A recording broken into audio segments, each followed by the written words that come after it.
بسم اللہ الرحمن الرحیم۔ حضرت ابو ہریرہ رضی اللہ تعالی عنہ سے روایت ہے کہ حضرت صلی اللہ علیہ وسلم نے ارشاد فرمایا،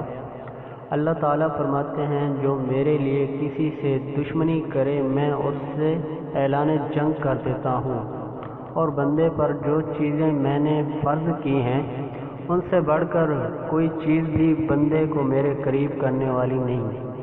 میرا بندہ نوافل کے ذریعے میرا قرب حاصل کرتا رہتا ہے، یہاں تک کہ میں اس سے محبت کرنے لگتا ہوں۔ جب میں اس سے محبت کرنے لگتا ہوں تو میں اس کا کان بن جاتا ہوں جس سے وہ سنتا ہے، اور اس کی آنکھیں بن جاتا ہوں جس سے وہ دیکھتا ہے، اور اس کا ہاتھ بن جاتا ہوں جس سے وہ پکڑتا ہے، اور اس کا پاؤں بن جاتا ہوں جس سے وہ چلتا ہے۔ اگر وہ کچھ مانگتا ہے تو میں دیتا ہوں، اور اگر وہ کسی چیز سے پناہ طلب